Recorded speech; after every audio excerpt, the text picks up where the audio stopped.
예, 반갑습니다. 이렇게 노동당 서울시당 장애인 평등교육에 이렇게 구름같이 많은 분들이 오셔서 정말 가슴 뿌듯하고 이 영상을 시청하게 될 전 세계 노동당을 지지하는 수많은 전 세계 시민들이 이 영상을 보고 노동당에 대한 어떤 관심과 기대를 많이 가지셨으면 하는 바람입니다. 그러니까 저는 오늘 이렇게 장애인 평등 교육을 하러 오기는 했지만 실제로 이렇게 영상까지 이렇게 할 줄은 정말 몰랐어요. 그래서 굉장히 긴장되고 좀 이렇게 어렵다고 생각을 하는데 제가 오늘 이렇게 교육이라고는 하지만은 실제로 그동안에 당내에서 특히 이제 진보정당이 그동안의 역사 속에서 어떻게 하면은 사회적인 소수자인 장애인 분들의 어떤 사회적인 어떤 정당 사회 운동들이 어떻게 하면은 진보 정당을 통해서 좀 더 정치적으로 큰 사회적인 어떤 힘을 가질 수 있고, 그리고 그분들의 어떤 사회적 권리가 진보 정당을 통해서 제대로 구현될 수 있는 사회적 역할들을, 그리고 정치적 역할들을 당이 진보 정당이 해줬으면 하는 간절한 바람에서 그동안에 많은 장애인 당원들이 같이 고심하고 좀 연구도 하고, 그리고 모여서 이런 부분에 대해서 어떻게 하면은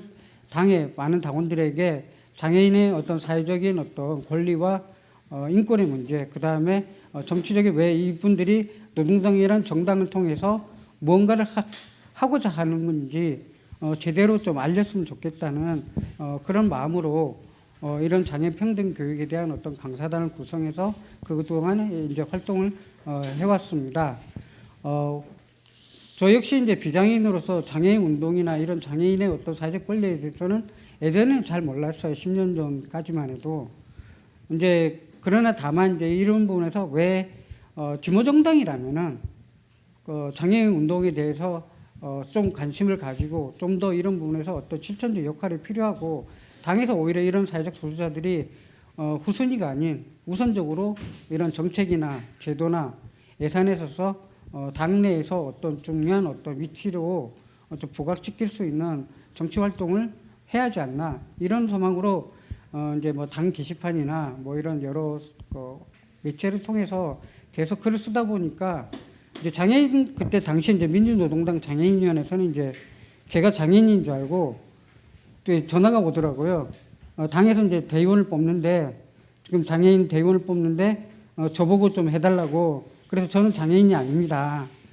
저는 얘기를 했는데도 이제 그만큼 당내에서 그만큼 장애인의 문제에서 실제로 비장애인이 장애인의 문제를 거론하고 얘기한다는 게 굉장히 생소했던 거예요.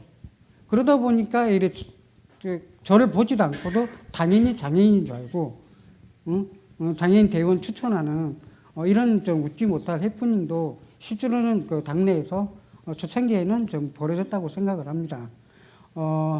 저는 이제 그동안에 이제 이렇게 장애인 당원들과 위원회 활동들을 하고 당내에서 장애인의 어떤 소자의 어떤 정치 세력화를 위해서 같이 고민하면서 그동안에 이제 여러 장애인 당원들이 있었는데 최근에 이제 그런 장애인 당원들을 여러분을 잃었어요.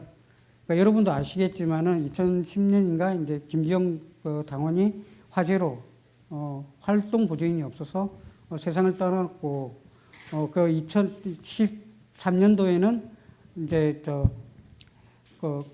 대전에 조성배 당원이 갑작스럽게 또 세상을 떠났고, 그리고 작년 12월에는 또 장애인위원회 서울 광진구 당원이었던 박홍구 당원이 그렇게 또 화재로 갑작스럽게 세상을 떠나면서 참 그분들이 뭔가 이렇게 당내 정치나 이런 부분에 대해서 활동을 하면서 그분들이 굉장히 현장이 바쁘거든요. 장애인 당원들도 정말 수첩에 자기 어떤 일정들이 정말 빼곡히 적혀 있을 만큼 바쁜데도 그들이 왜 당 활동을 통해서 어떻게든 노동당의 성장과 발전을 통해서 소수자의 어떤 정치적인 권리, 사회적 권리가 보장될 수 있는, 그리고 궁극적으로는 장애인들이 이 사회에서 인간답게 살 수 있는 사회적인 어떤 현실적인 어떤 조건들을 만들기 위해서 그들이 왜 그렇게 분투했는가를 생각을 오늘 이 자리에서 다시 한번 해보게 됩니다. 제가 이제 얘기를 구체적으로 할 거는 당내에서 그동안에 이제 장애인 인권에 대한 어떤 아니면 사회적으로 정치 사회적 차별 사례들이 어떤 것이 있었는지, 그리고 우리가 일상에서는 가끔 이제 이렇게 장애인 분들과 그러니까 실제로 마주하면서 실제로는 그 어떤 편의 시설이나 이런 데가 없어서 점심 같은 데 식사 시간 때 장애인분들이 굉장히 어떤 그 자기가 들어가서 보통은 비장애인들이 실제로 식당에 들어갈 거는 자기 메뉴를 먼저 정하고 들어가잖아요.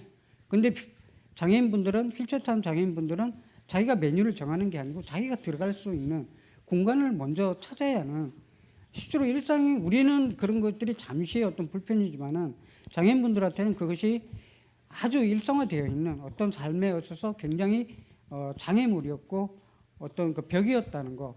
우리가 조그만 턱도 계단도 우리는 가볍게 넘어갈 수는 있지만 비장애인들의 입장에서는, 장애인들 입장에서는 약간만 턱이 높아도 실제로 올라가지 못하고 그 건물에 들어가지 못하는 그런 어떤 그 차별의 그 과정들이 굉장히 깊었는데, 그런 것들이 어떤 식으로 이루어진, 어떤 식으로 전개되었는지, 그리고 어떻게 그런 차별들이 우리 사회를 공고화시켰는지 비장애인 중심으로 그런 얘기를 하겠고, 그리고 두 번째로는 이제 장애인의 정책 및 제도들이 어떤 것들이 있는지 살펴보겠습니다. 우리가 이제 우리 사회에서 특히 뭐 비정규직 문제나 이런 우리 사회의 주거권의 문제나 기초생활의 문제, 수급의 문제, 이것이 단순히 비장애인만 해당되는 게 아니고 실제로 장애인분들에게서는 이런 어떤 우리 비장애인들이 실제로 사회적으로 살아가기 위한 이런 제도나 정책이 필요한 만큼 그 이상으로 또 장애인분들이기 때문에 우리 사회가 해줘야 할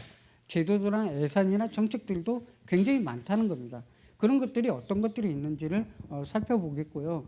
세 번째로는 이제 여러분이 이제 전국 장애인 오늘 3월 26일 날인데 이제 4.20이 곧 다가오는데 이제 4월 25일 장애인 차별 실패의 날 오늘 공동투쟁 선포식이 있었고, 오늘이 또 최홍란 기초생활 수급자로 장애 여성으로 살다가 그런 어떤 사회적 현실을 못 견디고 먼저 세상을 떠나신 최홍란 여성을 추모를 하기 위해서 많은 장애인 당원들이 이 시간 또 보신각이나 이런 여러 집회 현장에서 추위에 떨면서 장애인의 사회적 권리를 부르짖을 건데, 이런 부분에서 진보적 장애인 운동들이 어떤 식으로 전개되었고 역사적으로 어떤 의미를 가지고 있는지에 대해서도 오늘 좀 한번 같이 얘기를 해볼까 생각합니다. 그리고 마지막으로는 이런 장애 관련 당원 및 당규 요 과정들도 같이 좀 왜 이런 장애인 교육이 필요하고 왜 장애인 당규가 왜 의무 교육으로 이것이 제정돼야 하는 것에 대한 어떤 필요성들에 대해서도 같이 이야기를 하고자 합니다. 우리 사회가 실질적으로는 여러분이 노동당의 당원으로서 생각하는 것은 우리 사회가 이런 야만적인 어떤 자본주의나 어떤 돈 중심의 사회가 아니고 인간답게 또 인간이 자기의 권리를 정당하게 누릴 수 있는 사회 구조를 만들려고 하는 것처럼 그 모순의 가장 중첩에는 이제 자본주의 사회라는 어떤 사회가 있지만은 실제로 그 자본주의 사회를 반대하고 운동을 했던 많은 분들의 시선에서도 보면은 굉장히 남성 중심의 시선, 비장애인 중심의 어떤 시선들이 우리 사회에서 굉장히 만연해 있다는 겁니다. 어릴 때부터 교육을 받을 때도 이런 부분에서 용어에서도 잘 드러나잖아요. 정상인, 일반인 이런 식의 어떤 표현들이 실제로 보면은 장애인을 사회적으로 배제하고 이런 어떤 사회적인 구조로 만들었던 그런 과정들이 우리의 무의식에도 그런 것들이 굉장히 많이 드러난다고 생각을 합니다. 실제로는 이 자본주의 사회에서 이런 모순을 일으키는 것 중에 이런 남성 중심의 시선들도 굉장히 존재해왔고 또 비장애인 중심의 시선, 그러니까 실제로는 자기가 비장애로 느끼는 고통만 이해를 하지 자기가 느끼지 못하는 고통들에 대해서는 실제로 둔감했던 그런 삶들이 실제로는 이 자본주의 사회에서 장애인을 차별하거나 여성을 차별하거나 성소수자를 차별하거나 성소수자를 배제하고 이런 사회 구조가 만들어졌다고 생각을 하고요. 이런 점에서 이런 교육들이 실제로 왜 그러면은 우리가 단순히 비장애인 중심이거나 남성 중심의 어떤 노동 중심의 어떤 운동이 아니고 왜 이런 사회적 소수자들도 우리 사회에서 중요한 어떤 사회적인 중요한 어떤 역할들을 하고 또 이분들이 같이 더불어서 우리 사회에서 자신의 권리를 정당하게 누릴 수 있는 사회 시스템을 왜 만들어야 하는지에 대해서 이런 교육들이 반드시 좀 필요하다고 생각을 합니다. 실제로 이런 교육이 단 일회성이 아니고 지속적인 교육들이 이루어짐으로써 사람의 의식도 같이 이렇게 변화시킬 수 있다고 생각을 하고 저는 이제 예전에 이런 지보 정당 운동 속에서 특히 남성분들의 어떤 시선이라는 거는 예전에 제가 이렇게 장애인 평등 교육을 어느 어떤 정파의 어떤 조직 속에서 처음 이런 부분을 제안하고 얘기를 했을 때 보통의 어떤 노동자분들이 그런 얘기를 하신 적을 보고 제가 굉장히 충격을 받은 적이 있었어요. 어떤 거냐면 이제 왜 이 교육을 하는지 모르고 이유를 모르겠다. 응? 왜 이런 장애 평등 교육을 이런 큰 운동의 조직이 처음 이렇게 출범하는 날, 왜 이런 교육을 왜 해야 하는지 모르겠다. 그러니까 이제 그런 거죠. 여러분이 이제 뭐 예전에 그런 대기업 노동자들의 어떤 남성 중심들의 노동자들의 어떤 시선이라는 게 다른 게 아니잖아요. 결국 노동 해방을 하면은 다른 모든 것들도 다 해방된다. 노동 해방을 하면은 여성도 해방이 되는 거고 장애인도 해방이 되는 거고 성소수자도 해방이 된다. 이것이 그동안에 우리가 가졌던 실제로는 이런 것이 지금은 이제 이런 것들이 과연 이제 말이 안 된다고 생각했지만 10년 전까지만 해도 이런 것들이 되게 보통의 노조에서도 당연한 듯이 통용됐던 시대가 있었다는 거죠. 그리고 당에서도 이런 마인드가 굉장히 만연해 있었고요. 그리고 그런 거죠. 잘 되면은 우리가 정말 성장해서 정치 세력의 권력을 잡으면 그때 뭐 해줄 테니까 지금은 뭐 조금만 이렇게 해도 참아라. 이런 식으로 하는 게 실제로 소수자를 대했던 당의 어떤 마인드고 노동운동의 마인드였다는 거죠. 그리고 그게 이제 남성 중심의 어떤 노동운동이 우리 사회에서 미쳤던 어떤 문제라고 의식이라고 보면 되겠습니다. 요 장애인 평등 교육을 의무 교육으로 저희가 이제 처음에 할 때 2013년 9월인가 이제 처음 때 얘기를 했었는데 처음에는 이제 당 내에서 이제 이 장애인 의무 교육을 평등 교육을 의무 교육으로 하는 거에 대해서 특히 당규로 이걸 제정하는 거에 대해서 처음에는 좀 반대가 많았어요. 그러니까 이 부분에 대해서는 그때 당시에 이제 이런 부분에서 왜 이것이 필요한가? 그 동안에 민주노동당, 진보신당, 노동당 이렇게 어떤 거치는 어떤 역사 속에서 실제로는 민주노동당 때도 이런 당규를 통해서 의무 교육을 했는데 이제 진보신당을 통해서 그런 것들이 없어지고 겨우 3년, 4년 만에 겨우 이제 당에서 이런 교육에 대해서 의무 교육을 해야 한다. 오히려 보면 굉장히 늦었던 거죠. 실제로 보면은. 그런데도 이것들이 이제 특히 이제 당직 선거 출마하시는 분들이나 이런 공직 선거 출마하시는 분들의 입장에서는 굉장히 부담스러워했고 실제로 그런 분위기도 있었고 그런 점에서 저희는 이런 부분들이 그래도 꼭 반드시 이런 부분에서 장애인 의무 교육들을 의무함으로써 이것이 노동당의 어떤 정체성을 실제로는 유지할 수 있는 어떤 밑바탕의 힘이 된다 하는 어떤 논리로 이 의무 교육을 실제로는 이제 관철시킬 수 있었던 겁니다. 그러면서 그때 장애인 당원들이 많이 힘들어했고 고민도 많이 했다고 저도 알고 있고요. 예, 이런 분에서 현재 당원 대상과 사무처 성원 대상으로 해서 당규 제13조의 이제 교육 및 이런 징계 이행 관련 이제 점검도 이렇게 하면서 이제 장애 평등 교육을 당원들이 지속적으로 연 1회 이상 실시할 수 있도록 그리고 이런 장애 평등 교육을 받은 분들이 뭐 당직이나 공직에서 이제 출마할 수 있도록 이렇게 이제 저희가 당규로 이렇게 장애인 의무 교육을 제정했던 겁니다.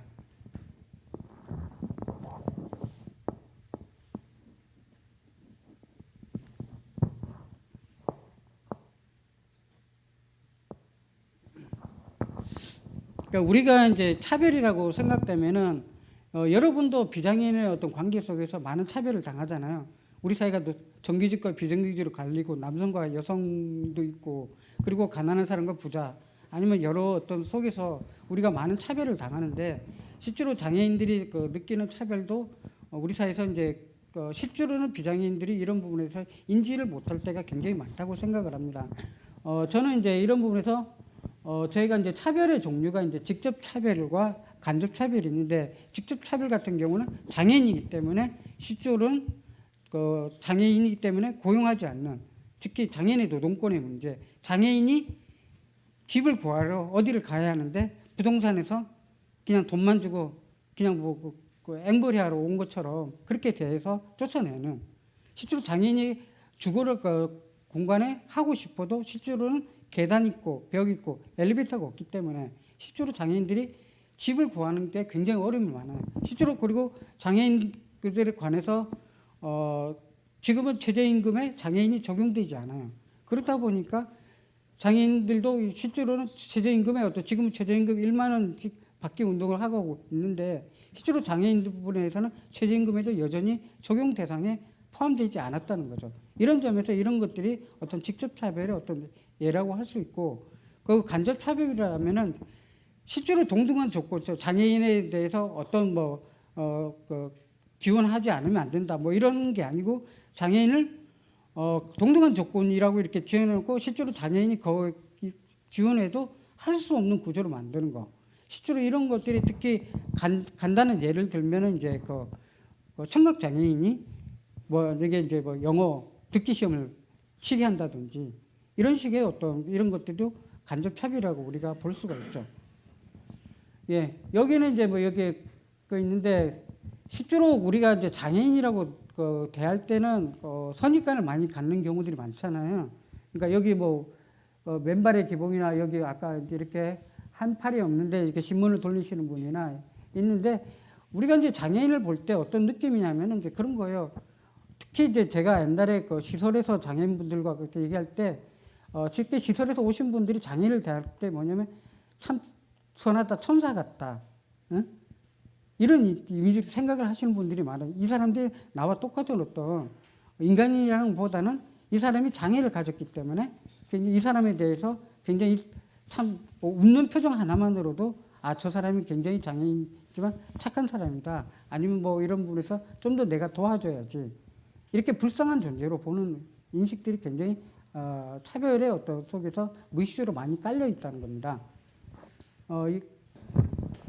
우리가 이제 차별 사례 특히 이제 집회 현장을 가보면은 2013년 대전에서 이제 조성배 당원이 돌아가시기 얼마 전에 대전에 이제 민주노총 집회가 있었어요. 근데 실제로 원래는 대전시당 위원장님이 그날 집회에서 발언을 하기로 했었는데 갑작스럽게 이제 못 가셔서 공동 대표이신 조성배 당원님이 그날 이제 집회를 갔는데 사전에도 얘기를 했는데 집회에 가보니까 경사로가 없는 거예요. 그러다 보니까 거기서 발언할 수가 없었죠. 그러다 보니까 집회 단상 바로 밑에서 발언할 수밖에 없었던. 그러니까 이제 실제로는 일상적으로 장애인이 오든 장애인이 안 오든 실제로 집회 현장 같은 데 보면 큰 대규모의 어떤 민주노총 집회를 가보면은 어떤 문제가 있나요? 보면 단상이나 이런 부분에서 경사로를 전혀 깔지 않은 경우들이 많아요. 그렇다 보니까 어떤 위치에서 장애인들이 이런 부분에서 자신의 어떤 얘기를 발언을 하려고 해도 실제로 보이지 않는 어떤 단상 밑이나 이런 데서밖에 했고 그러다 보니까 그런 장애인분들이 실제로 마음의 상처를 받는 경우가 많아요. 집회 현장이나 이를 가보면 실제로는 집회가 끝나면은 굉장히 가속도가 붙잖아요. 행진을 하거나 이러면 근데 실제로는 이런 부분에서도 장애인의 어떤 입장들을 고려하지 않는 경우들이 상당히 많고 우리 당의 어떤 집회 어떤 당의 어떤 현장에서도 보면은 실제로 장애인분들이 이런 부분에서 굉장히 좀 위험스러운 그런 경우들을 볼 수가 있어요. 그리고 이런 부분에서 좀 더 이런 집회 현장에서 세밀하게 좀 장애인분들을 배려해야만 해도 이런 부분에서 잘 하지 않는 경우들이 있다는 거죠. 당원 협의회 이런 선전전을 보고도 어떤 경우가 있었냐면은 2009년도였어요. 이제 진보신당 때 어떤 일이 있었냐면은 이제 추석날 서울 귀성전 있었어요. 그때는 진보신당의 공동대표가 아마 5분인가 그랬었어요. 그 중에 이제 여성 그 대표님이 이제 한 분이 계셨고, 그 장애 여성 대표님이 한 분이 계셨는데, 귀향선전전을 이제 아주 유명한 그 두 분하고 한 분하고 집회 현장을 그 선전전을 했는데, 선전전에서 당직자가 이제 그 사진을 찍잖아요. 이제 옆에 기성전 하면서 이렇게 활동하고 있습니다. 사진을 찍었는데 딱 그 유명하신 두 분의 포커스가 맞춰진 거예요. 그 한 분은 전혀 그 사진에 나오지 않아요. 분명히 그 옆에서 있었는데도 불구하고 그 두 분만 선전하는 것처럼 실제로 옆에 그 실체가 언뜻 보였는데, 그래서 원본을 보니까 그렇게 세 분이 이렇게 선전하는데 눈높이를 그렇게 딱 해버린 거죠. 사진으로 찍을 때. 그 두 분만 부각되게. 그러니까 그 한 분이 장혜성 대표가 자기가 이제 이렇게 선전을 했지만 실제로는 그 같은 공동대표이면서도 그 공동대표단에서 장애 여성이기 때문에 소외되는 어떤 경우들이 있었어요. 저는 이런 과정 속에서도 이런 세심한 부분에 대해서도 당이 실제로 이런 장애인의 어떤 사회적 권리나 인식에 굉장히 아직도 둔감하고 실제로 그런 부분에 대한 어떤 인지적 관점들이 굉장히 미약했구나 하는 생각을 그때 다시금 하게 된 어떤 계기가 되었습니다. 예. 그리고 이제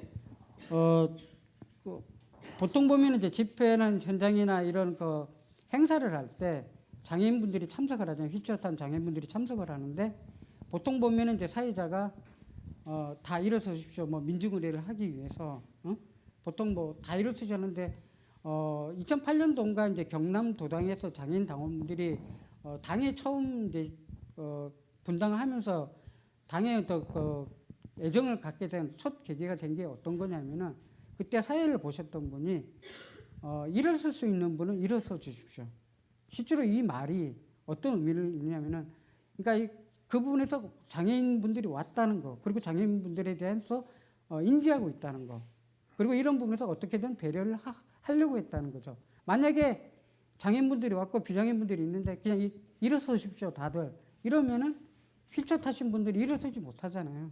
그러니까 일어설 수 있는 분은 일어서 주십시오라고 어느 하나의 멘트를 날렸을 때 실제로 그때 우리가 배려받고 있구나, 우리가 그러면 존중받고 있구나, 이렇게 장애인 당원들이 느끼고 그래도 뭔가 이 당에 희망을 가질 수 있겠구나, 이렇게 생각하게 된 어떤 계기가 된 것도 있다는 겁니다.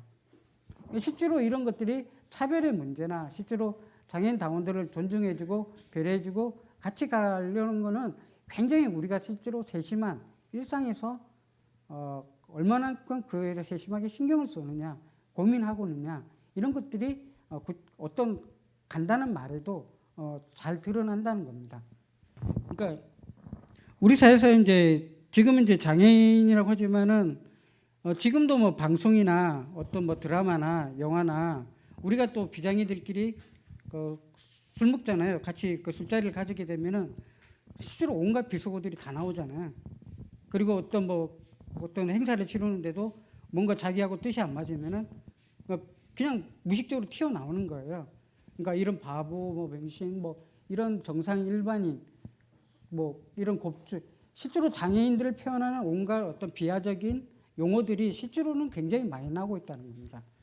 그러니까 실제로 우리가 이런 부분에서 일상에 있어서 어떤 언어의 문제에 있어서도 장애인과의 어떤 그런 부분에 대한 자기의 어떤 관점들이 분명하게 서 있으면은 이런 식의 어떤 비하적인 발언들, 비하적인 어떤 소고적인 표현들을 안 쓰는데, 실제로 우리가 보면 무식적으로 일상에서 보면은 이런 말들을 너무 자주 쓰고 너무 많이 쓴다는 거죠. 뭐 이렇게 저번에 2013년도인가 이제 진중권 씨가 이제 이런 그 정치적 발달 장애인, 어느 자리에서인지 모르겠지만은 이 정치적인 발달 장애인, 실제로 발달 장애 가진 부모들의 입장에서는 이게 실제로는 굉장히 우리가 느끼는 것과 또 다른 의미에서 굉장히 장애인의 어떤 마음의 상처를 받는 부분들이 있는 거거든요. 그런데 이런 부분에서 마치 자신의 어떤 언어적 표현들을 정당화하기 위해서 이런 식으로 장애인들의 어떤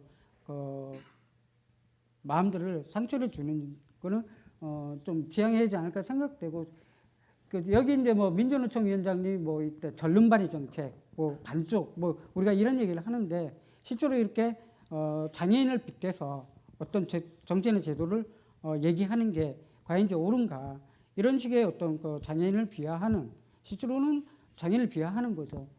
그리고 뭐 이런 한치 앞도 못 보는 뭐 눈먼 봉사, 그러니까 뭐 그다음에 뭐 상대방에 대해서 비판할 때 지지나, 이런 것들이 이제 흔히 말하는 농객들이 보면은 이제 상대방을 비판할 때 많이 쓰잖아요. 뭐 이런, 근데 보면 그런 표현들이 다 보면은 장애인을 비하하는 어떤 발언, 그 언어들이 굉장히 많이 나온다는 거예요.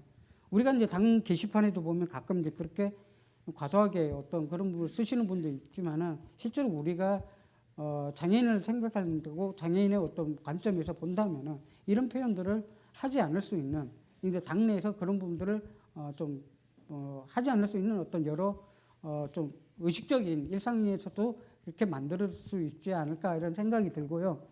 예, 제가 이렇게 얘기하는 게 원래 참 이게 영상에 또 이렇게 하니까 실제로 이렇게 뭔가 이렇게 분노의 표정으로 많이 나오지 않고, 응? 영상을 굉장히 의식하게 되는 어떤 얘기들을 하게 될 수밖에 없어서 죄송합니다. 하여튼 뒤에 어떻게 하면 분노를 표출할 수 있을까 굉장히 고민을 하는데, 실제로 이 자본주의 이전에는 장애인에 대한 어떤 집단적인 어떤 지금처럼 장애인이라고 하는 개념은 없었어요. 아까 앞에서 봤던 수많은 장애인들을 표현하는 용어들이 굉장히 많았고, 실제로 이것들이 자본주의 이후에 흔히 말해서 상품 가치가 실제로 우선이 되는 사회가 되면서, 그리고 인간의 노동력이 필요하게 되는 어떤 사회가 흔히 말해서 자본의 이윤을 하기 위한 어떤 노동의 개념이 도입되면서, 그 다음에 이제 이런 부분에서 어떻게 되냐면 이제 그런 어떤 자본주의 사회에서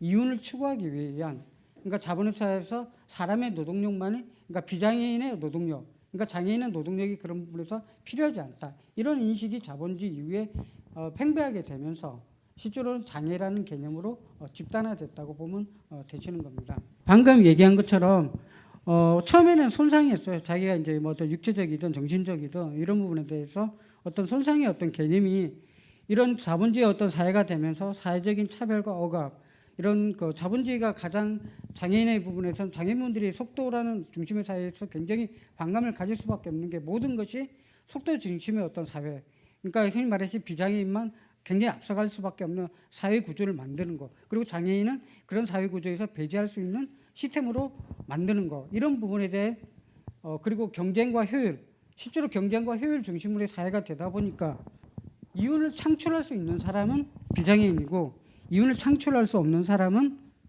장애인이 돼버리는 이런 어떤 사회 구조를 만든 거죠. 우리가 제가 어릴 때나 곧 학교 때 이렇게 보면은 처음에 이렇게 휠체어 타고 다니는 장애인들이 없었어요. 잘 못 봤어요. 제가 처음 장애인을 대한 거는 2001년도였어요. 장애인과 직접 처음으로 얘기를 해본 거는 실제로. 그 이전까지만 해도 장애인을 볼 수가 없었으니까 잘.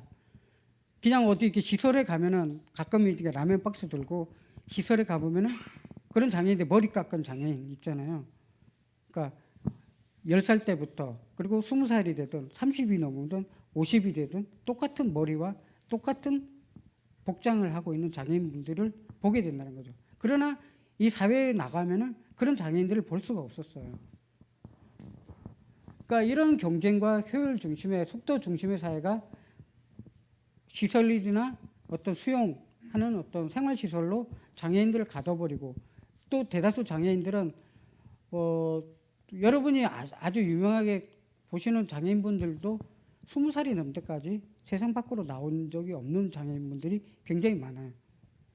흔히 말해서 학교도 못 가고, 대다수 장애인들이 초등학력 이상의 어떤 장애 교육을 받은 장애인들이 극히 드문 게, 지금은 이제 뭐 이렇게 많은 장애인분들이 이런 활동 보조나 장애인 편의시설이 있고 지하철이 있어서 사회에 나가서 적극적으로 교육을 받고 이런 경우들이 있지만, 아직까지도 많은 장애인들이 집이나 시설에 갇혀 있다는 거죠.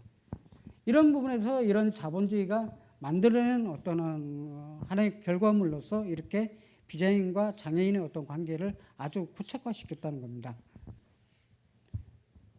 장애 유형이 한 15가지 지금 이렇게 등록된 장애인들을 보면 1급에서 지금 6등급까지 지금 요즘 뭐 장애인분들이 주무적 장애 운동 하시는 분들이 이제 이런 장애 등급제 폐지나 이런 부분에서 광화문에서 900일 가까워 이렇게 농성을 하면서 싸우고 계신데, 그러니까 우리 사회에서 지금 뭐 이렇게 보면은 이제 여러분들이 주로 보는 게 이제 신체 장애인 분들이 많은데, 실제로는 이런 내분비 장애인 분들도 상당히 많고, 실제로는 장애 유형을 딱히 뭐라고 정의하기가 어려울 정도. 요즘은 뭐 이런 거 있잖아요. 뭐 그 세월호 이제 생존자들이 겪는 어떤 그런 장애들이 있잖아요. 이런 그 외상, 예, 외상 트라우마들, 실제로 이런 분들도 다 장애를 받고 있거든요. 꼭 특히 저 사람은 장애인이냐, 저 사람은 비장애인이냐가 아니고, 실제로 우리 사회에서도 굉장히 많은 영역에서 실제로 이 장애인으로 이렇게 등록되지 않더라도 많은 장애 유형들이 우리 사회에 존재한다는 겁니다. 여기 이제 우리 사회 이제 통합의 어떤 논리로, 보통 보면은 통합의 논리가 어떻게 전개가 되냐면은 비장애인 사회로 장애인이 들어오는 거. 실제로 이게 통합이라고 얘기하는데, 실제로 그럴 수 있는 장애인들은 우리 사회에서 그렇게 많지는 않아요. 여러분이 방송이나 드라마에서 뭐 보는 어떤 스티븐 호킹이나 뭐 아주 뛰어난 뭐 또 장애인으로서 문화예술에서 상당히 뭐 어떤 역할하거나, 아니면 머리가 너무 좋아서 이렇게 해서 굉장히 노력해서 뭐 서울대 교수가 한다든지 이런 분들은 있지만은, 실제로 이런 분들이 우리 사회에서는 굉장히 극소수거든요. 그런데 보통 보면 이제 방송에서 이렇게 얘기하는 거는 마치 비장애인 사회에 장애인이 들어온 것을 통합으로 얘기를 해요. 그러나 실은 그런 통합의 원리가 그런 문제로 해결되는 게 아니고, 한 몇몇 개인의 문제로 해결되는 게 아니고, 사회 시스템이 바뀌고 사회 시스템이 장애인에게 우선적으로 배려하고 역할을 만들어주고 기회를 제공하는 그런 시스템으로 전환이 돼야지 통합이 되는 거지. 그러니까 몇몇 장애인이 비장애인 사회에서 어떤 역할을 하고 뛰어난 어떤 활동들을 한다고 해서 사회 통합이 되는 건 절대 아니라는 겁니다. 그러니까 우리가 이제 진보정당에서 장애인 당원들이 적극적으로 입당을 권유하고 얘기를 하지만은, 실제로는 이런 부분에 대해서 다 과연 그게 진정하게 이분들이 우리 당의 합당 구성원으로서 동등한 어떤 권리를 누릴 수 있느냐, 이거는 좀 더 생각을 해봐야 한다고 생각을 하고, 저는 이런 점에서 사회통합의 원리가 그동안에는 슈퍼장애인 같은 어떤 슈퍼우먼, 그러니까 여성운동도 그렇잖아요. 실제로는 여성운동이 주류운동화 전략으로 해서 굉장히 우리 사회에서 뭔가 역할을 하고 굉장히 일자리도 열심히 하고 뭐 이렇게 사회에 진출을 했는데, 결과적으로 보면은 집안의 가사일도 똑같이 맡게 되는, 가사와 노동을 똑같이 병행하면서 오히려 여성의 권리가 더 후퇴되는 이런 결과들도 있다는 거죠. 저는 이런 점에서 여성의 문제와 장애인의 문제도 똑같은 거죠. 이런 부분에서 사회통합의 원리가 어떻게 진정한 사회통합가 될 것인가에 대해서 한번 좀 같이 진지하게 고민해 봤으면 하는 바람입니다. 지금 이 영화를 보면서 특히 그 장애 여성 단체에서 굉장히 많이 반발을 한 걸로 알고 있어요. 이 영화를 보면서. 그러니까 우리 사회에서 이제 이런 오늘 이제 최홍란 열사 같은 그런 어떤 우리 사회의 장애 여성들, 근데 이제 실제로 장애 남성과 장애 여성의 부분이 있지만, 특히 장애 여성의 경우는 상당히 많은 이중적인 차별을 받는다고 생각을 하거든요. 어떤 부분에서 육아도 책임져야 하고, 실제로는 장애 여성이기 때문에 수없이 그런 어떤 비장애인이거나 특히 장애 남성들한테도 성폭력에 노출될 확률도 굉장히 많고요. 실제로 장애 여성이기 때문에 특히 또 지적 장애 여성분들이 그런 좀 안타깝게 그런 일을 당하는 경우들이 많은데, 실제로 우리 사회에서 장애 여성이 우리 사회에서 보통의 비장애 여성처럼 이런 어떤 사회적인 어떤 권리나 사회적으로 진출하거나 아니면 그리고 육아 문제까지 다 포괄하기가 굉장히 어려운 부분들이 있어요. 그런 부분에서 장애 여성의 문제는 또 다른 우리 이중적인 어떤 차별을 받고 있는 부분으로서 이런 장애 여성들에 대한 사회적 권리를 좀 더 우리 사회가 좀 더 노력해서 바꿔야 가지 않나, 이런 생각을 합니다. 여기까지는 그렇고, 이제 장애운동의 역사를 들어가면은 여러분이 아마 장애운동의 역사에 대해서 많이 이제 생소하실 수도 있고, 또 많이 아시는 분들은 이런 부분에 대해서 참 장애인분들 치열하게 싸운다, 엄청나게 열심히 지금도 이렇게 보면 운동을 많이 하시는 분들이 굉장히 많은데, 실제로 우리 사회에서 장애인 운동을 하시는 분은 그렇게 많지는 않아요. 민주노총 대단히 서울역이나 광화문에 이렇게 집회하면 수만 명이 모이잖아요.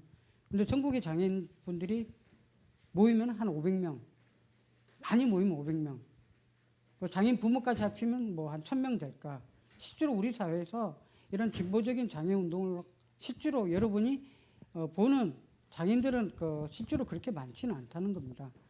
그런데 이런 장애 운동이 어떻게 시작됐느냐? 2001년도 이전에는 장애 운동이 있었어요.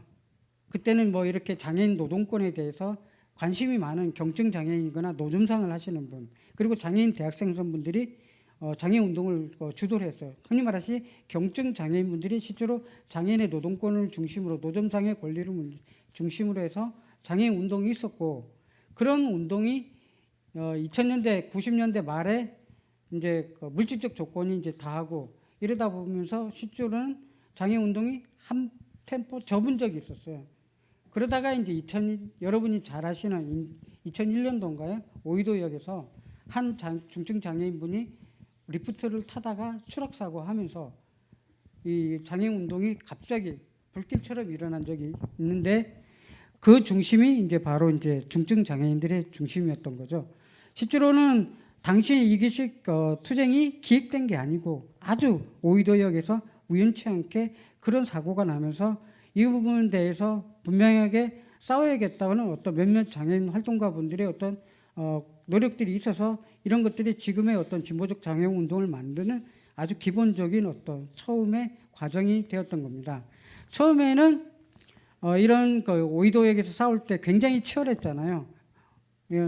쇠사슬 감고 그 다음에 지하철 선로에서 누워가지고 사다리로 해가지고 지하철이 들어오는데도 계속 있었던 어떤 그런 과정들이 있었는데, 그런 치열한 과정을 통해서 장애인 이동권이라는, 그러니까 그 전까지만 해도 이동권이라는 거는 사람 이름인 줄 알았는데, 장애인 이동권이 그 이동권이 아니고 실제로 장애인이 움직일 수 있는 권리.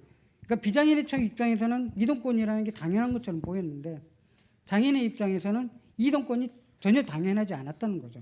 철저하게 배제됐고 엘리베이터도 없었고, 그러다 보니까 장애인이 엘리베이터를 타고 싶어도 버스를 타고 싶어도 하지 못했다는 거예요. 비장애인 같은 데는 너무나도 쉬운 일인데도 장애인 입장에서는 산을 넘는 것 같은 그런 어떤 어려움이 있었던 거죠. 이제 이런 이동권 문제를 제기하면서 진보적 장애 운동이 새로운 어떤 하나의 전기를 마련하게 됩니다. 실제로는 그 이동권 투쟁이 몇백 명이 한 게 아니에요. 몇천 명이 한 것도 아니고, 다만 10명, 20명이, 그때는 그런 것도 없었잖아요. 핸드폰도 없었고, 지금은 문자, 카톡으로 얼마든지 집회 모여라 하면은 다 모이는데, 그때는 그런 게 없었어요. 뭐 삐삐가 있었으면 뭐 이렇게 삐삐 치고 했는데, 그래도 어디 모이라면 그 수십 명이 그렇게 모였던 거예요. 그러면서 지하철을 점거하고 싸우고 이런 과정들이 있었고, 또 그만큼의 노들 장애인 야학이라는 그 속에서 비장애인 활동가분들도 같이 결합해지고, 그런 어떤 결과의 운동들이 만들어지면서 흔히 말하시 시멘트 벽돌에서 민들레가 피어나듯이 실제로 그 비장애인 운동이 모든 것이 알았던 세상에서 장애인도 사회적 권리를 외치고 있고, 장애인도 하나의 운동의 주체로서 성장할 수 있다는 가능성들을 처음 발견한 게 이런 장애인 이동권 투쟁의 어떤 역사였다고 보시면 됩니다. 이렇게 이제 장애인 이동권 투쟁이 전개되면서 실제로 집에 있던 장애인분들이 서서히 사회로 나오기 시작을 했던 거예요. 사회로 나오고 거리로 나오고, 그들이 이제 운동가로서 장애인의 권리를 외치겠다고, 장애인 활동가로 살겠다고 평생 집에만 갇혀 있던 분들이 서서히 사회로 나오기 시작을 했던 거예요.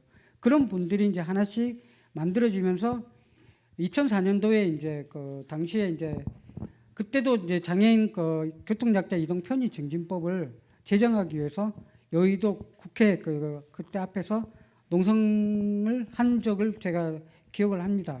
그때도 민주노동당 때는 어떤 일이 있었냐면, 이제 그때 2004년도에 이제 국가보안법 투쟁한다고 여의도 일대가 모두 이제 국가보안법 투쟁 천막으로 다 덮여 있을 때도 그 한 구석에서 지금 그 여의도 국민은행 옆에 거기서 외롭게 그 교통자재도 편의증진법 제정을 위해서 장애인 활동가들이 투쟁을 했던 겁니다. 그러면서 저는 이제 그때 그런 생각이 들었어요. 이 현장만 알고 있던 장애인분들이 당과의 어떤 결합 속에서 제도에 대한 어떤 필요성을 느꼈고, 그런 제도의 필요성을 느껴서 진보정당이라는 것들이 필요하고, 또 진보정당의 활동가분들이 그런 장애인 그 교통제도 편의증진법 농성장에 찾아와주고 연대해주고 그런 과정들이 있었기에 장애인당원들이 서서히 이제 당에 관심을 갖고 당원으로서 활동하기 위해서 움직이기 시작을 했던 거예요. 저는 이제 그런 점이 그 이동권 투쟁과 교통제도 편의증진법 제도 사이에서 장애인 당원들이 지금의 어떤 진보정당에 관심을 갖게 되는 어떤 하나의 이제 촉매가 되지 않았나 이런 생각이 듭니다. 이런 속에서 실제로는 이제 장애인 이동권 투쟁뿐만 아니고 실제로 보니까 이동권 하다 보니까 교육권도 필요하겠네. 그러다 보니까 이제 그럼 교육권 투쟁을 해야지. 특히 거기는 어떤 게 있냐면은 이제 특히 발달 장애나 자폐 아동, 여러분이 아시는 이제 이진석 균도 아빠, 이분들이 이제 실제로 그 당시 이제 장애인 교육권 연대라는 걸 통해서 적극적으로 이런 장애인 교육권 투쟁을 했고, 우리 사회에서 부모들이 이거는 장애인 부모뿐만 아니고 비장애인 부모들도 그렇잖아요. 우리 사회 자기 자식이 정말 위해서는 죽기 살기로 달려드시잖아요. 그러니까 이런 어떤 투쟁들이 실제로는 장애인 교육권 투쟁에서 굉장히 치열하게 싸웠고, 많은 장애인 부모들이 실제로 삭발도 하고 농성도 하고 단식도 하면서 그런 과정 속에서 이제 장애인 교육권에 대한 어떤 투쟁들이 같이 이제 전개되면서 2005년도, 6년도 이런 식으로 이제 장애인의 권리들이 굉장히 많이 확장이 되게 됩니다. 그러니까 이제 장애인의 보니까 타시설 같은 경우도 운동들이 일어날 수밖에 없었던 것도, 시설에 있는 장애인들이 사회적으로 나오고 싶은데 자립생활을 하고 싶은데 활동보조도 없고 사람들이 계속 시설에 살아올 수밖에 없는데, 이런 부분에서 또 시설은 요즘도 계속 시설에 대한 비리들이 굉장히 많이 일어나잖아요. 그러니까 장애인분들이 시설장애나 시설에서 종사하는 분들한테 억울하게 맞아 죽고, 그리고 아무 소리 없이 이유 없이 그렇게 세상을 떠나게 되는 이런 문제를 개선하기 위해서 시설 인권의 문제 측면뿐만 아니고 장애인들이 사회적으로 나오기 위해서는 이런 타시설에 대한 권리들이 제도적으로 보장받았는데 해서 2006년도 같은 경우는 이제 활동보조 문제가 이제 전국적으로 이렇게 일어나게 되고, 여러분이 잘 아시는 마포대교 거기서 이제 휠체어 탄 장애인분들이 내려서 마포대교 같은 그 대교를 건너는데 자동차로는 5분이에요. 사람으로는 한 30분 걸리나? 근데 아침에 시작을 해서 저녁까지 기어갔다는 거죠. 그들이 활동보조인의 권리를 쟁취하기 위해서. 그거는 이제 2005년도에 함안에서 장애인 한 분이 활동보조가 없은 혼자서 있다가 동산 사건이 있었어요. 그 사건을 계기로 해서 이제 활동보조에 대한 사회적인 어떤 권리 보장을 필요하다. 이래서 이제 장애인의 의도대로서 되었고, 이런 장애인에 관련된 법률이나 제도가 2006년까지 굉장히 많이 만들어집니다. 그 정점을 찍은 게 2007년도에 장애인 차별금지법이었어요. 당시에 이제 그 노무현 대통령이 장애인 차별금지법 이제 이렇게 서명하고 청와대에서 이제 박경석 대표하고 박김영희 대표님 불러서 이제 장애인 차별금지법, 이제 한국 사회에서 장애인의 차별은 다 끝났다. 장애인의 사회적 권리는 다 보장받았다. 이런 식으로 이제 흔히 말해서 이제 선언하려고 그 자리에 왔는데, 이제 박경석 대표님이나 박김영 대표님이 그때 청와대에서 들어가서 피켓팅 시위를 한 걸 여러분 아마 기억하시는지 모르겠는데, 그러다 보니까 청와대 경원들한테 끌려 나갔던 어떤 그런 게 있어요. 그러니까 법률이나 제도가 만들어지고 나면은 이제 마치 장애인의 모든 사회적 권리는 다 끝났다고 이렇게 얘기를 했는데, 실제로 보면 2007년, 8년 이후에 장애인의 사회적 권리를 보면은 많은 것들이 제도화되고 정책화됐어요. 그러나 다시 뜯어보면 장애인 이동권은 여전히 아주 극소수. 지금 서울시내에 이제 장애인 콜택시가 다니게 됐고 저상버스가 다니고 있지만은 아직까지 저상버스가 50%가 되지 않고 있고, 장애인이 콜택시를 기다리기 위해서는 2시간, 3시간도 기다려야 하는, 워낙 대기자가 많기 때문에 이런 경우들이 있고, 그 다음에 장애인의 교육도 여전히 해결되지 않고 있고, 그리고 발달 장애인들에 대한 어떤 권리 보장도 제대로 되지 않고, 그 다음에 장애인에 대한 어떤 활동 보조 문제도 상당히 좀 많은 여전히 벽에 부딪혀 있다는 거죠.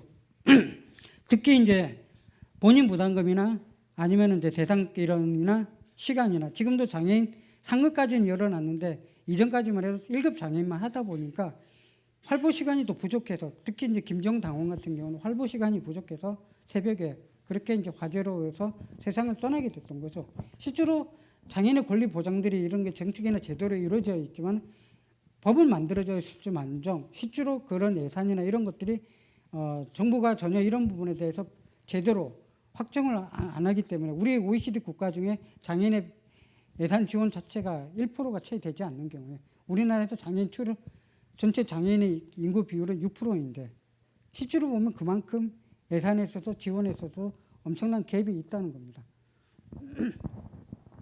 여기서 이제 얘기했던 이런 시설비리 투쟁이나 교육지원법, 차별금지법, 활동보진 제도화 투쟁, 이러면서 장애운동은 상당히 외형적으로 성장하게 되는 어떤 계기들을 만들고, 특히 중증장애인의 경우는 지역사회에서 이제 장애인 자립센터라는 새로운 조직을 만들면서 실제로는 이제 장애인의 자립생활 권리라는 이슈로 지역사회에서 이제 많은 장애인 자립센터가 생기면서 많은 장애인 활동가들이 그런 자립센터를 매개로 해서 지역운동을 하게 되는 어떤 계기고 만들어지는 겁니다.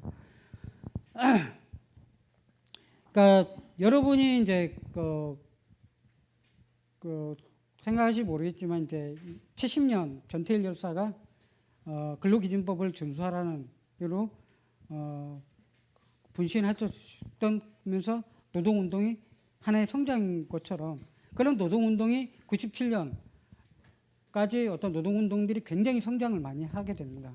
그런 노동운동이 97년 이후에 특히 이제 2000년대 들어와서 비정규직 문제와 정규직의 이렇게 사회가 이렇게 벌어지고, 실제로 정부가 갈라치기를 하기 시작을 하면서 특히 정규직 대기업 노동자들이 실제로 임금 인상이나 이런 투쟁에 매몰되면서 어떤 문제가 있었냐면, 실제로 노동운동이 하나의 이제 굉장한 성장을 하면서 후퇴하게 되는 결과들이 2000년도부터 일어나게 됩니다. 그러나 장애운동은 2007년까지는 무조건 투쟁하면 다 만들어졌어요. 실제로 노동운동이 쇠퇴하고 여러 사회운동이 굉장히 침체했을 때 장애운동은 2007년까지 엄청난 성장을 했던 겁니다. 제도적으로, 정책적으로, 그리고 사회적으로 그만한 발언권도 생기게 됐고, 예전에는 이제 장애인분들이 자신의 집회할 때 가장 바랬던 게 깃발이었어요.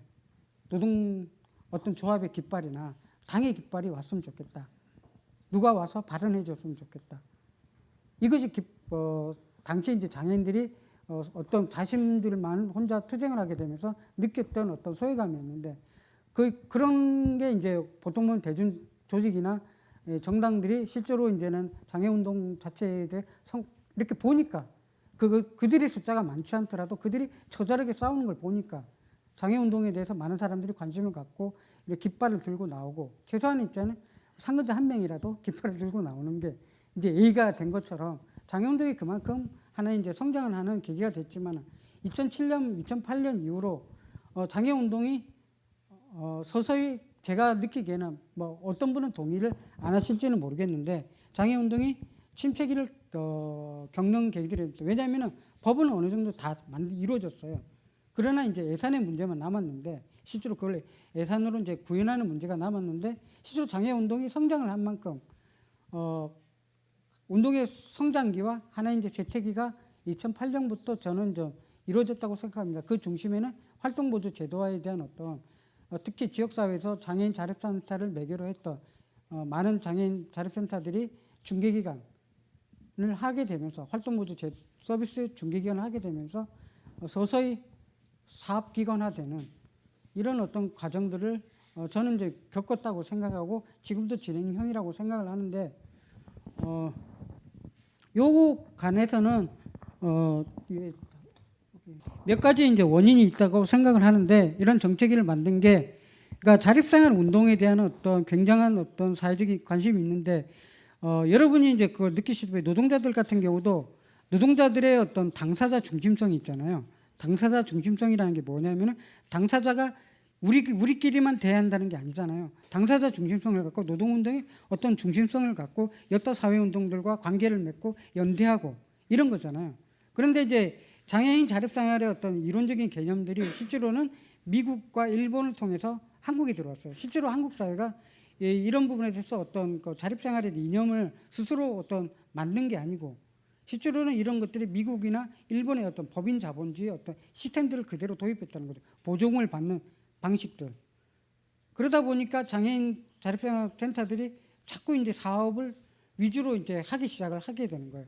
예전에는 투쟁만 할 때는 중증장애인 뭐 이렇게 비장애인 서로가 어떤 동일한 어떤 입장에서 그런 역할들을 최선을 다했는데 사업을 하다 보니까 집회 나가는 거는 아주 중증장애인들만 나가게 되는 거예요. 흔히 말해 센터에서 실제로는 실무를 못하는 실무에 굉장히 익숙하지 않은 중증장애인들만 집회 나가게 되고 실제로는 그런 업무에서 그나마 실무를 할 수 있는 장애인들은 센터 사무실에 남아서 키보드를 치는 회계를 보는 사무를 보는 이런 식으로 장애인 자립사 운동이 장애인 자립센터라는 그 영역만으로 고착화돼 버린 거죠. 실제로 장애인 자립사 운동이 지역사회로 나가는 게 가장 우선인데도 장애인 자립사 운동이 흔히 말해 노동운동이 노동조합을 통해서만 노동조합의 어떤 조합주의로 가듯이 장애인 자립사 운동이 장애인 자립사 센터라는 조합 형태의 어떤 내부의 어떤 그 사업의 어떤 영역에만 매몰되면서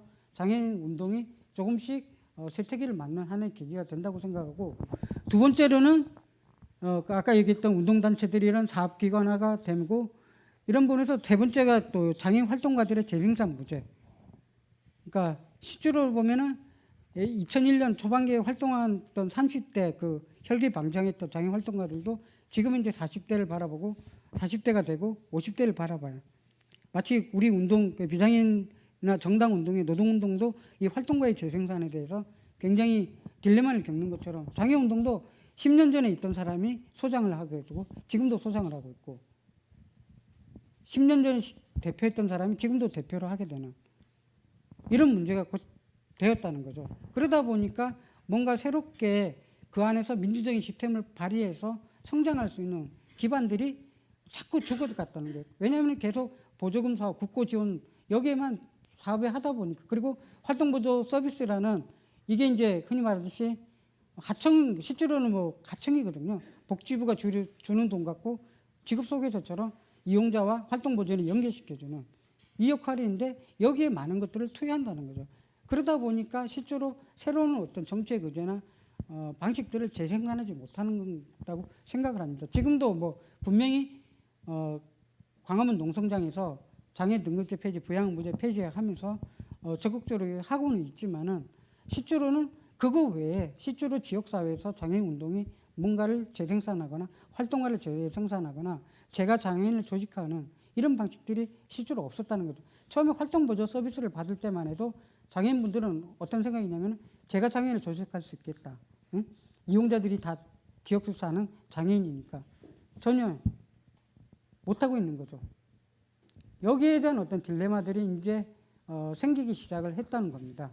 그리고 저는 이제 진보정당 운동의 침체 기화도 맞물려 있다고 생각을 해요.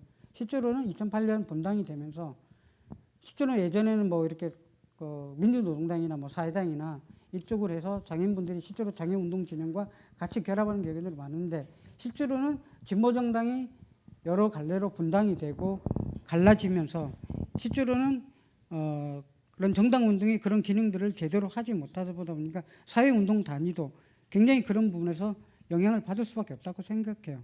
그런 점에서 사회운동이 그런 부분에서 진보정당 운동과 좀 더 긴밀하게 관계를 갖고 싸울 수 있었던 어떤 그런 역할들이 조금씩 쇠퇴하기 시작하면서 현장 운동과 사회 운동도 역시 마찬가지로 쇠퇴했다고 생각을 하거든요. 그런 쇠퇴기를 맞지 않았느냐. 그거는 이제 노동 운동이 실제로는 그 분당 통해서도 노동 운동도 상당히 여러 갈래로 고민이 많듯이 장애 운동도 그렇게 되면서 많은 어떤 좀 진보정당의 쇠퇴기가 맞물리면서 또 이런 현장 운동이 쇠퇴기를 맞으면서 좀 더 이런 부분들이 위기의 어떤 징후로 지속되지 않나 이런 생각이 들고요. 내가 결합하지 못했으니까 내가 거기에서 갖지 못했으니까 깃발이라도 들고 오늘이라도 이런데 뭐 최홍란 열사 이거 추모 집회 하는데 추모제 하는데 한번 나가서 그런 분들 그 장애인 당원들한테 인사라도 하고 그렇게 해야 하는데 실제로 이런 부채식들이 있어요. 그리고 장애운동도 분명히 처절한 어떤 그 싸움을 하는 건 분명히 맞고요. 그런 단순히 우리는 이제 이런 부분에서 진보적인 장애운동이 단순히 당내에서 어떤 권리 보장뿐만 아니고 진보적 장애운동이 다른 노동운동과 다른 여타 사회운동, 대중운동, 빈곤 지정의 운동과 마찬가지로 장애운동도 이런 현장운동이 쇠퇴하거나 현장운동이 운동화되지 못하고 단순히 어떤 기관화되거나 보수화되거나 마치 정당이 제도권의 의회 진출만 노리는 것처럼 장애운동이 이런 사업에서 국고를 지원받거나 활보 잘해서 수익을 더 많이 남기는 이런 식으로 운동이 아니고 또 현장에서 보여지는 겉으로의 운동이 아니고 실제로 이런 진보적 장애운동을 정당운동이 어떻게 끌고 갈 것이냐 여기에 대한 비전과 정책과 제도들이 어떻게 만들어질 것이냐가 지금 우리가 고민해야 할 지점이라고도 생각을 하거든요. 여기 당의 강령에서는 이제 저희가 그때 얘기했던 거는 장애인에 대한 어떤 개념을 떠나서 노동당의 강령에 맞게 저희들은 그랬어요. 이 반자본 장애운동의 문제는 반자본 운동의 문제이다. 이거는 이제 실질적으로 이게 당의 강령의 자본주의에 대한 질곡이 얘기했듯이 이런 반자본 운동으로서 장애인이 사회적으로 차별받고 억압받는 이런 문제의식을 적극적으로 사회 대중운동을 통해서 바꿔가야 한다. 이것이 저희가 이제 장애인의 당원 당규에 담고자 했던 어떤 정신이라고 보시면 되고요. 당내 장애인 차별 사례는 굉장히 많았어요. 그동안에. 이게 이거는 그렇다고 생각합니다. 이런 차별사가 드러날 수 있었던 거는 긍정적 측면은 진보 정당이기 때문에 문제의식들이 많기 때문에 드러날 수 있다고 생각되고 아직은 두 번째로 이제 부정적 측면이라면 아직까지도 진보 정당이 이런 장애인의 어떤 인지적 관점에서 굉장히 취약하다. 그리고 소수자의 정책이나 이런 부분에서 그동안 해본 경험이 없기 때문에 그리고 장애인들과 끊임없이 일상적으로 소통하지 못했기 때문에 벌어지는 일이라고 생각을 하고요. 저는 이제 이전에 이제 여기 혹시 계신 분도 알겠지만 진보신당 처음 만들었을 때 2008년도에 그때는 이제 진보신당 서울시당이 공동대표가 3분이었어요. 근데 어느 날 갑자기 저에게 전화가 왔더라고요. 시당 당사를 옮기는데 와달라고. 이게 편의접근권이 이제 당시 지금 이제 서대문에 있는 서울시 교육청 앞에 건물을 샀는데 건물을 이제 임대를 했는데 5층 건물이더라고요. 5층에 있는데 1층부터 5층까지 다 계단이더라고요. 그래서 이건 도저히 안 된다. 응? 어떻게 장애인이 휠체어 탄 장애인이 올라갈 거냐. 그래서 두 가지를 제안하더라고요. 따로 어디 옆에 근처에 자리를 마련해 주겠다. 회의 공간을. 우리는 그거 아니다. 우리가 왜 따로 별도의 회의 공간으로 가느냐. 그리고 두 번째로 리프트를 놔주겠다는 거예요. 1층부터 5층까지 그 좁은 골목, 그 계단. 이거 말도 안 된다. 그 배보다 배꼽이 더 크고 장애인들이 제일 싫어하는 게 리프트 타고 가서 사고 나서 그래서 리프트를 싫어하고 엘리베이터 하는데 어떻게 진보정당에서 리프트로 올라가라는 소리를 하느냐. 화장실도 전혀 이런 부분에서 들어가지도 못하고 그래서 제가 이제 문제 제기를 해서 아마 난리가 났죠. 당 게시판에다 막 써가지고 그래가지고 나중에는 당사 임대 계약을 취소하고 계약금 이제 물리고 다른 데로 이제 옮기게 됐는데 그러면서 이제 진보신당 그때 서울시당 3인 공동대표께서 다 사퇴를 하시는 좀 저의 의도와는 상관없이 이것이 당내에서 실제로는 민주노동 때부터 끊임없이 그분들도 민주노동 때부터 끊임없이 장애인에 대한 이런 인적 관점 교육들을 받으신 분들이에요. 그런데 그분들이 여전히 이런 현실적인 문제로 모든 문제를 치환시켜 버리는 거죠. 어떻게 하면 더 좋은 자리에 서울시당이 자리 잡을 수 있을까? 어느 정도 그리고 돈의 규모가 어느 정도 되고 그러니까 이런 것만 현실적인 조건들만 생각을 했다는 거죠. 거기에 장애인들이 우선적으로 왜 정책적으로 우선적으로 배려됨에도 불구하고 고려됨에도 불구하고 그냥 현실적으로 당사가 이 정도의 그 입지적인 조건과 이 정도의 어떤 예산 규모로 할 수 있는 데가 여기밖에 없다고 생각하니까 다른 모든 것들을 차장시켜 보는 거죠. 저는 이런 점이 실제로는 당내에서 장애인을 차별하는 아주 대표적인 사례라고 볼 수 있고, 그리고 2013년도 같은 경우는 민주노총 서울본부인가요? 거기 이제 지금은 이제 저쪽 은평구 그쪽으로 갔는데 당사 계단이 있어요. 그 민주노총 서울본부. 그래서 전부 다 야외에서 했잖아요. 장애인 당원들이 거기 접근을 못 하니까. 근데 어떤 분들은 그 밖에서 야외에서 하니까 색다른 맛이더라. 이렇게 뭐 페이스북에도 올리시는 분들이 있더라고요. 저는 이런 게 실제로는 장애인적 관점들이 없고 실제로 당이 그런 부분에서 부끄러워함에도 실제로는 그런 거에 대해서는 전혀 관심을 갖지 않는 부분에 대해서 굉장히 좀 안타깝다는 생각이 들었어요. 그리고 이제 특히 정책의 부분에 대해서는 실제로 저희가 2002년도부터 지구정당 당원으로서 살아왔지만 십몇 년 동안에 당에서 장애인 정책이 지역 이런 시당이나 아니면 중앙당에서 정책적으로 우선적으로 되는 걸 못 봤어요. 왜냐하면은 당의 정책 연구원들은 현장에서 장애인 운동을 하시는 분들의 요구하는 것들을 그냥 그대로 받아가지고 지방선거나 국회의원 선거에 그냥 한 줄 정도 넣는 걸로 그쳤다는 거죠. 실제로 이 부분에 현장에 대한 고민을 그냥 정책으로 내가 한 줄로 받는 게 아니고 실제로 같이 고민하고 경험이 없이는 이것이 절대 외연화되지 않아요. 자기의 모든 정책 공약 중에 만약에 10가지라면 그 중에 하나지. 실제로 내가 왜 이런 부분에 대해서 장애인 정책을 우선해야 하고 이런 부분에서 지역사회에서 장애인과 비장애인들이 같이 살아갈 수 있는 어떤 동네를 만들겠다. 이런 비전을 절대 제시하지 못하는 거죠. 그냥 조례하면 조례가 그냥 앵무새처럼 그래 해왔다는 거죠. 그러니까 이런 정책적 고민들이 실제로 없다 보니까 계속 이런 부분에서 정책은 결국 예산도 동반이 되잖아요. 그러니까 정책과 예산이 동반되지 않으니까 실제로는 관심 밖의 문제였던 거죠. 다만 이제 장애인 당원들이 계속 뭐 할당의 문제, 왜 우리는 상근자 안 줘요? 왜 당의 화장실은 왜 이래요?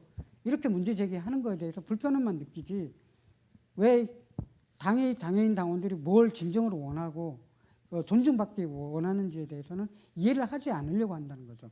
저는 이런 점이 실제로 장애인의 정책 부재로 귀결됐다고 생각을 합니다. 그러니까 여기는 예산 배정의 문제도 역시 마찬가지라고 생각되고요. 지금은 이제 광화문 농성장에서 그 장애인 등급제 폐지가 실제로 장애인 운동 진영에서 가장 이슈기도 되고 장애인의 사회 권리 보장법이라는 어떤 제정을 위해서 장애인 운동이 많이 노력을 하고 있는데 저는 이제 특히 활동 지원 서비스 제가 이제 좀 본의 좀 그래 현재 활동 보조인 노조 역할도 하고 있어서 특히 이런 활동 보조 지원 서비스가 실제로는 장애운동 진영 내에서 독이 든 사과를 받은 것 같다는 느낌이 들었어요. 흔히 말하시 처음에 2007년도에 복지부가 이런 장애활동 지원 서비스 장애인 투쟁으로 만들어진 이 결과물을 중개기관한테 민간 위탁시킨다고 했을 때 처음에는 장애인분들 중에도 일부는 우리가 이런 거 받으면 안 된다. 이걸 우리가 사업하다 보면 여기에 매몰되고 결과적으로 우리가 운동을 못하게 된다. 이렇게 해서 반대했던 것도 있는데 지금은 이제 웬만한 중개관들은 거의 다 이 활동보조 지원 기관을 받으려고 하죠. 실제로 여기 거가 가장 대표적인 게 그런 거예요. 그러니까 100명, 200명의 얼마나 더 많은 이용자를 모집하냐에 따라서 기관의 수익이 올라가요. 처음에는 이제 이런 부분에 대해서 굉장히 수익률이 굉장히 높았죠. 그러나 지금에 와서는 그런 수익률이 너무나도 이제 약간 평행이다 보니까 좀 문제가 있는데 실제로 장애인 운동이 이런 어떤 활동 지원 서비스를 통해서 실제로 많은 가능성들이 있었는데 실제로 이런 많은 가능성들이 너무 이제는 사업기관화돼서 저는 이제 장애인 운동이 자립생활 운동의 어떤 한 축으로서 어떤 역할을 해야 할 시기들이 점점 쇠퇴하지 않느냐. 저는 이제 이런 점에서 굉장히 우려를 하고 있어요. 이거는 이제 뭐 직접 현장에서 장애 운동을 하시는 분들은 어떻게 다 저와 다르게 생각할지 모르겠지만 적어도 진보적 장애 운동을 하기 위해서는 당이 어떤 역할들이 마찬가지로 이런 사회 대중 운동 현장을 좀 더 치밀하게 보고 여러 지역 사회에서 제가 장애인을 조직할 수 있는 운동 조직으로서의 가능성을 열어둬야 함에도 지금은 사람은 많은데 실제로 그 현장을 조직하고 기획을 하는 사람은 없다는 거죠. 그러니까 사람은 많은데 장애 활동가들이 굉장히 많이 나왔는데 그 사람은 센터에 15명, 20명씩 되는데 직원들은 실제로 그런데 그런 사람들이 지역사회를 조직하고 지역사회에서 제가 장애인과 호흡하고 운동을 만들어내는 거는 굉장히 취약해져 있다는 거죠. 저는 이게 활동 지원 서비스가 결과적으로는 우리 사회에서 전체 비장애인의 특히 이런 돌봄 서비스와도 굉장히 연관이 되어 있긴 하지만은 저는 이런 활동 지원 서비스가 장애인들의 그 대상 시간을 다 확대하고 그 다음에 이런 5구까지 뭐 지금 장애 등급제 폐지하지만은 모든 장애인들에게 다 열려 있고 그리고 본인 부담금도 폐지한다고 해서 그게 과연 장애 운동에 꼭 도움이 되느냐? 실제로 그 서비스를 제공하는 거는 활동 보조인들, 비장애인들이에요. 그들의 노동권은 굉장히 지금은 열악하거든요. 최저임금이 올라갈수록 활동 보조인들은 그 최저임금에도 못 맞추는 임금에 할 수밖에 없는 구조예요. 그런데 그런 부분에 대해서 장애운동 진영이 현재 눈을 감고 있다는 거죠.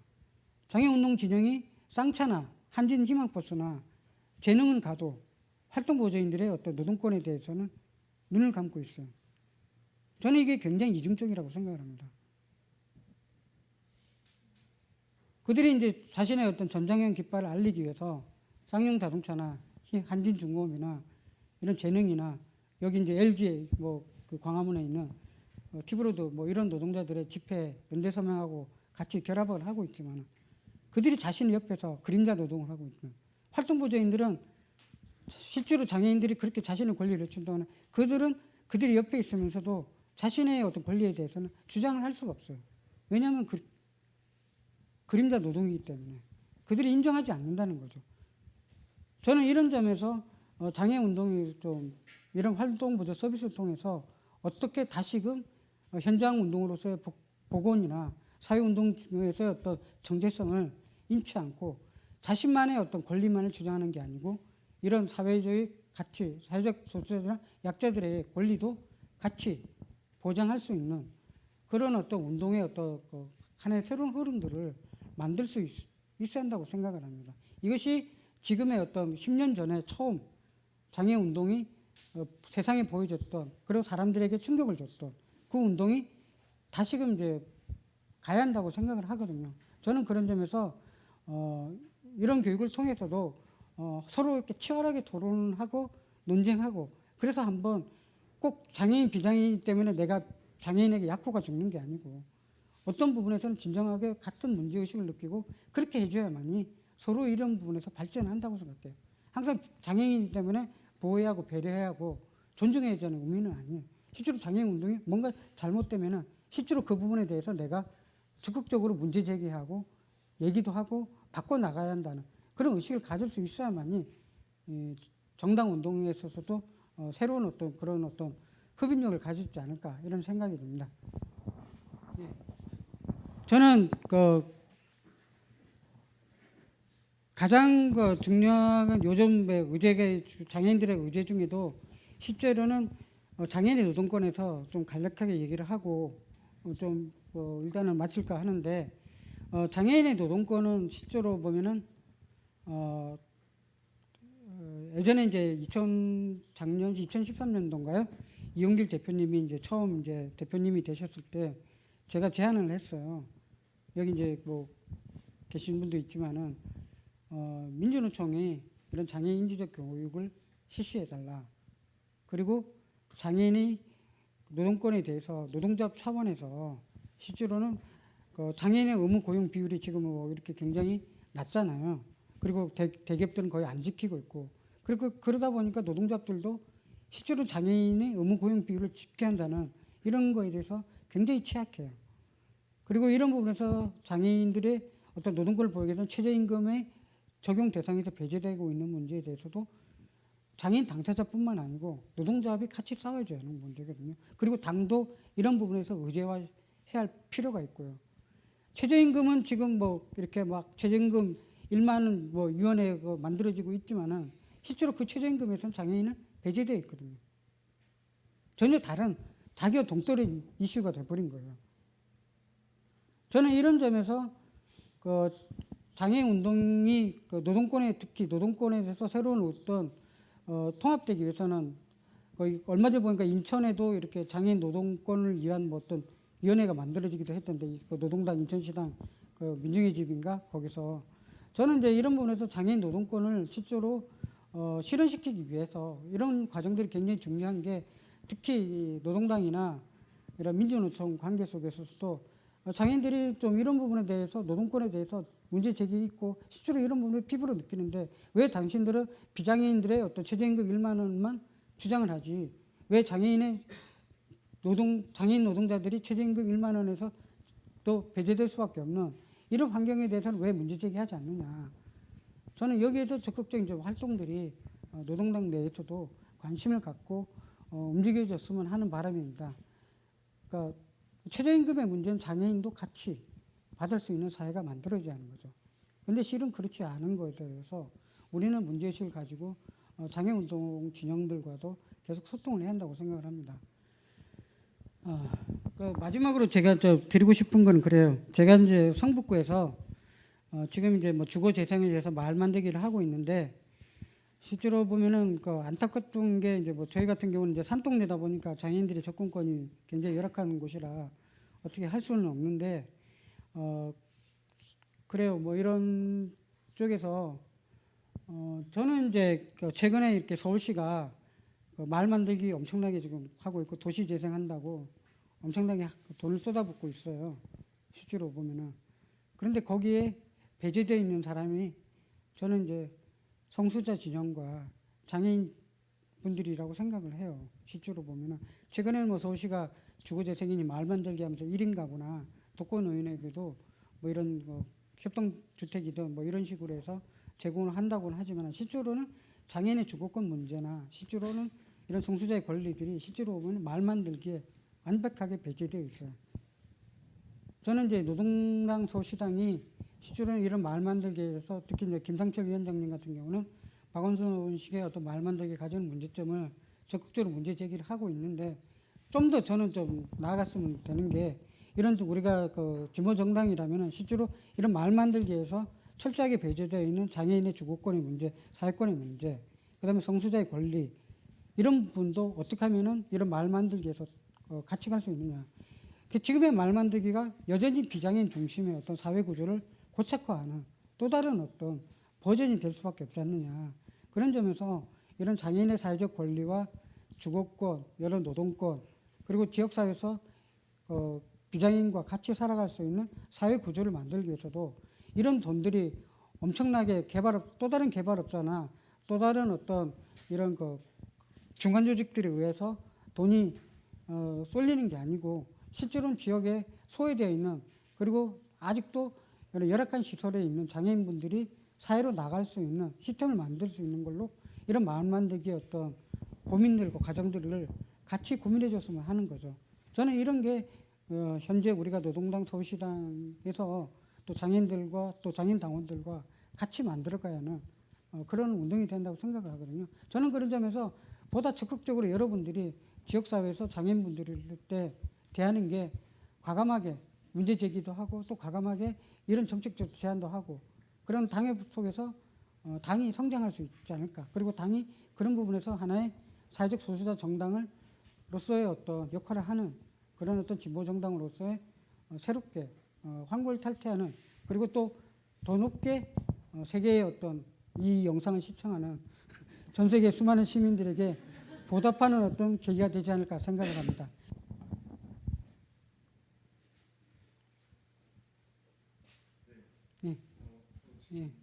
예, 마지막으로 제가 드리고 싶은 거는 빠뜨린 것 같은데 지역사회 가보면 장애인 복지 여러분이 구청에 가면은 각 구에 보면 예산서들이 있잖아요.